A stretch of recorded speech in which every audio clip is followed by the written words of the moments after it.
माननीय सभापति जी, जय भीम। महामहिम राष्ट्रपति जी के अभिभाषण पर धन्यवाद प्रस्ताव पर बोलने को आपने मुझे अवसर दिया, इसके लिए मैं आपका आभारी हूं।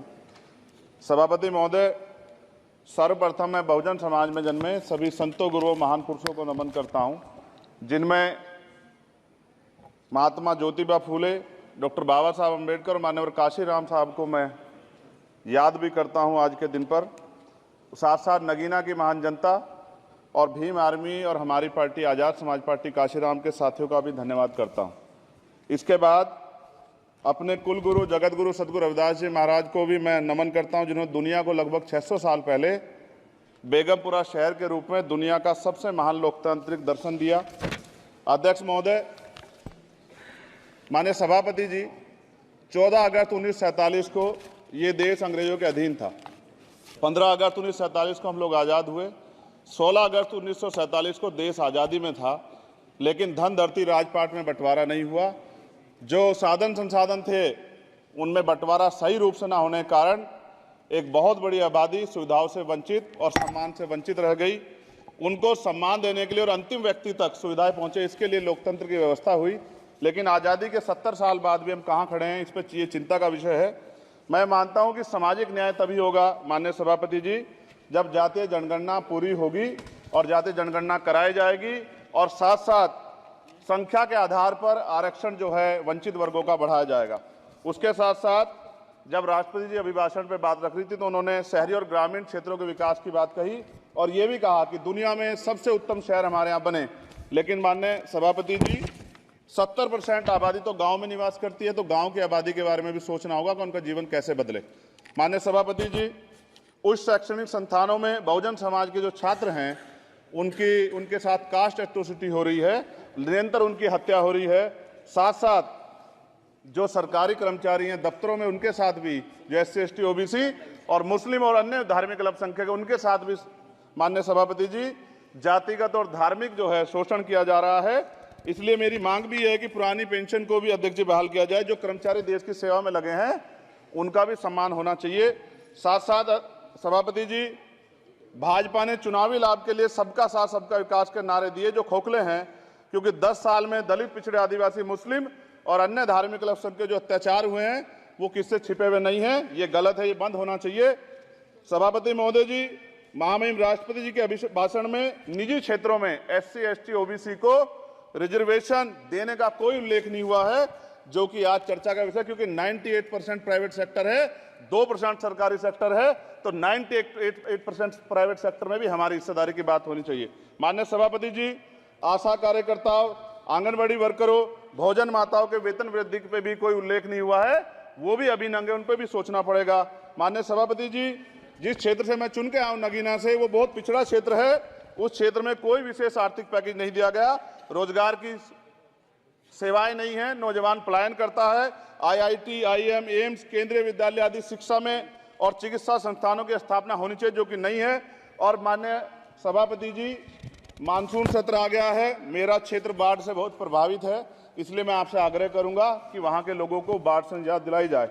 माननीय सभापति जी, चीन हमें आंख दिखा रहा है और लगातार हमारे देश की सीमाओं में घुसपैठ कर रहा है, इसलिए अग्निवीर योजना को हटाकर पुनः सेना भर्ती शुरू की जाए और साथ साथ भारत की सबसे प्राचीन व बहादुर रेजिमेंट में से एक चमार रेजिमेंट को पुनः बहाल करा जाए, ऐसा भी मेरा आपसे आग्रह है। माननीय सभापति जी, पिछले सारे प्रधानमंत्रियों ने मिलकर जितना कर्ज लिया है उससे दुगना कर्ज हमारे वर्तमान के प्रधानमंत्री जी ने लिया है। किसान अगर अपना कर्ज माफ कराने के लिए जाता है तो लाठी झेलनी पड़ती है, जबकि सरकार ने धन्ना सेठों का 15 लाख करोड़ रुपया माफ किया है। इस ओर हमें ध्यान देना पड़ेगा, हमारी आने वाली पीढ़ियों को ये कर्ज चुकाना पड़ेगा। माननीय सभापति महोदय जी, किसानों को MSP की लीगल गारंटी तथा किसानों का कर्ज माफ होना चाहिए। साथ साथ 2 अप्रैल 2018 को SC ST के बच्चों पे बहुत बड़े पैमाने पे मुकदमे लगे थे, वो हमारी लड़ाई सही थी, ये सुप्रीम कोर्ट ने माना और बाद में सरकार ने माना, वो मुकदमे तुरंत वापिस होने चाहिए। माननीय सभापति जी, प्रेस जो है उस पर भी शिकंजा कसा जा रहा है। जो पत्रकार सरकार खिलाफ बोलता है, नौकरी से हाथ धोना पड़ता है और सोशल मीडिया हमारा हथियार है। उस पर तरह तरह के प्रतिबंध लगाए जा रहे हैं और विरोध करने वालों को सोशल मीडिया हैंडल भी सस्पेंड करा दिए जा रहे हैं। साथ साथ सभापति जी, पेपर लीक और परीक्षाओं के कैंसिल होने से देश के नौजवानों का भविष्य खतरे में है। नीट, यूपी सिपाही भर्ती सभापति जी और 69,000 शिक्षक भर्ती में आरक्षण घोटाला हुआ है, कोई पूछने वाला नहीं, खून के आंसू रो रहे हैं बच्चे, बेरोजगारी का दंश युवा झेल रहे हैं। इसलिए मेरा आग्रह है कि युवाओं के लिए कृपया समाप्त करें चंद्रशेखर जी। माननीय सभापति जी, मैं पहली बार बोल रहा हूं, आप कहेंगे मैं बैठ जाऊंगा, मैं आपकी बात, मैं संवैधानिक मर्यादा का पालन करूंगा, मगर हम तो माननीय सभापति जी सुन ही रहे हैं। आप बोलिए, 1 मिनट। धन्यवाद। 1 मिनट और बोलिए। अध्यक्ष सभापति जी, नारी सम्मान की बात करने वाली सरकार, हमने मणिपुर देखा सर, हमने पहलवान बेटियों का हर्ष देखा सर, और हमने सर हाथरस की बेटी का हर्ष देखा सर, और हाथरस के परिवार को जो वादा किया था सरकार ने वो भी पूरा नहीं किया। और महिलाओं में भी, स्पेशली दलित, पिछड़े और मुस्लिम वर्ग की, आदिवासी वर्ग की महिलाओं के साथ आज भी एनसीआरबी का डाटा कहता है सर जो जुल्म हो रहा है वो सहनीय नहीं है सर। साथ साथ कोविड में तैरती, हमने कोविड में बहुत सुना सर, कोविड में तैरती लाशें भी गंगा में हमने देखी है सर, और मजदूरों का हाल भी हमने देखा है। सभापति जी, बस सब समाप्त कर रहा हूं। नोटबंदी पे छोटे मजले उद्योग की जो कमर टूटी वो भी हमने देखी है। सभापति जी, शैक्षणिक संस्थानों, विश्वविद्यालयों में, चिकित्सा संस्थानों में ओबीसी एसटी के योग्य अभ्यर्थी को एनएफएस करके जिस तरह निकाला जा रहा है, लेटरल एंट्री करके जिस तरह हमारे रास्ते बंद किए जा रहे, ये भी हम देख रहे हैं सभापति जी। साथ साथ मेरा ये कहना है सर, ये सबका इशू है कि प्राइवेट कर्मचारी सर और सरकारी भी कई जगह पे 8 से ज्यादा घंटों से काम करते हैं, और उनको जो सर उचित वेतन भी नहीं मिलता, तो न्यूनतम वेतन 20,000 रुपए तय हो और 24 घंटे की ड्यूटी। उदाहरण के तौर पे यूपी पुलिस सर बहुत पूरा काम करते हैं वो लोग, वो राज्य के विषय हैं। आप सर मैं आपके राज्य सरकार के लिए भी आपके संज्ञान में डाल रहा हूँ विषय सर, पुलिस सब जगह है सर, लेकिन सवाल ये है सर, बहुत पसीना बातें हैं, 8 घंटे की ड्यूटी और वेतन विसंगति, बॉर्डर स्कीम से उनको जो बाहर किया जाए। माननीय सभापति जी, 1 मिनट चाहिए सभापति जी। राष्ट्रपति जी ने धर्म के बारे में बात की थी, राम मंदिर से पहले हमारे गुरुघर तुगलकाबाद का फैसला आया था राष्ट्रपति जी, वो सभापति जी अभी तक दिल्ली में स्थित सदगुरु रविदास जी महाराज का गुरुघर नहीं बना। साथ साथ सभापति जी, अपनी बात को खत्म करते हुए मैं आपसे कहना चाहता हूं कि जितना देश दूसरों का है सर, इतना हमारा भी है।